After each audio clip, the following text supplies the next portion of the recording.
महाराज जी कई जगह से साधना पूर्ण हो गई है, कैसी रही आपकी? श्री बद्री विशाल भगवान की जय, बागेश्वर धाम की जय, सन्यासी बाबा की जय। यह बद्री विशाल भगवान की सन्निधि में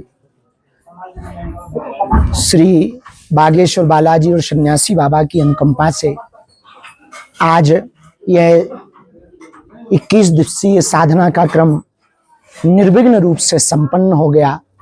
हम सभी बागेश्वर धाम के प्रियजनों को, संपूर्ण भारतवासियों को, सभी सनातनियों को बहुत बहुत शुभकामना और साधुवाद दे रहे कि आप लोगों के जप तप के प्रभाव के कारण, साधना के प्रभाव के कारण, संतों के आशीर्वाद के कारण और बद्रीनाथ वाले पूज्य महाराज जी और बद्रीनाथ भगवान की कृपा के कारण यहाँ का यह 21 दिन का साधना का क्रम एकांतिक समय बहुत अभूतपूर्व रहा।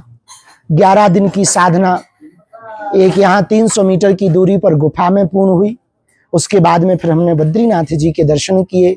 उस दिन खूब संतों का आना हुआ। फिर लगभग 10 दिन की साधना खाक चौक में हनुमान जी की सन्निधि में बैठ कर के की। वो भी अभूतपूर्व रही और अद्भुत अनुभव रहे। राष्ट्र के लिए, सनातन के लिए और सभी बागेश्वर धाम के जितने लोग जहाँ जहाँ रहते हैं, जहाँ जहाँ जुड़े, कुछ आ पाते कुछ नहीं आ पाते, उनके लिए यह साधना की भगवान की कृपा से, सन्यासी बाबा की कृपा से बड़ी मंगलमयी हुई। और बीच में तो ऐसा लगा भाई जैसे संसार में हम ही भर अकेले बचे हों, पर अब सब भरा भरा लग रहा, बड़ा आनंद आ रहा, बहुत प्रसन्नता है और अच्छे से सब हो गया। उसके लिए हम आप सबको साधुवाद दे रहे हैं। और जो तप का फल, साधना का फल मिला है, ये बागेश्वर बालाजी की कृपा से राष्ट्र के काम आवे, इस देश के काम आवे, ऐसी प्रार्थना हम बालाजी के चरणों में कर रहे हैं।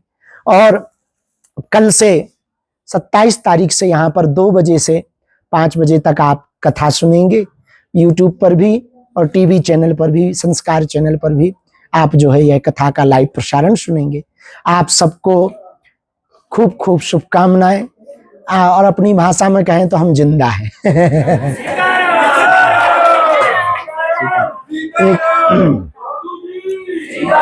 बागेश्वर धाम की और पागलों की खूब याद आई। वो फिल्मी गीत बड़ा याद आया कि ये दिल तुम बिन कहीं लगता नहीं, अब क्या करें। प्रसन्न रहो, सीताराम। नारायण पर्वत की परिक्रमा भी की इस दौरान साधना। हाँ, इन साधना के मध्य में बहुत अभूत अनुभव हुए। कुछ अनुभव तो हम कथा में सुनाएंगे, कल से रोज एक एक 2 अनुभव सुनाएंगे। हमने और महाराज जी ने मिलकर लगभग 13 घंटा पैदल चलकर नीलकंठ के किनारे से पूरे नारायण पर्वत की परिक्रमा की। ये भगवान की कृपा थी। बड़े अनुभव आए, मौत के मुंह से बच के आए। बड़ा कठिन था वो। लगभग 14-15 हजार ऊंचाई पर थे। वो एकदम सीधी ऐसी चढ़ाई थी, लेकिन चढ़ गए, परिक्रमा हो गई। ये बड़ी कृपा थी। फिर एक दिन वाहनों की व्यवस्था के द्वारा और शासन प्रशासन ने अनुमति दे दी। वहां भयंकर बर्फ थी तो देव तालाब के भी जाकर के पूजन किया। देव तालाब जो लगभग 18,500 स्क्वायर फीट की ऊंचाई, 18,000 शायद मीटर है या फीट की ऊंचाई पर है, चाइना बॉर्डर के किनारे। वहां पर भी देव तालाब में। तो रोज के अनुभव एक एक कथा में हम आप सबको सुनाएंगे। जय बद्री विशाल, जय बागेश्वर धाम।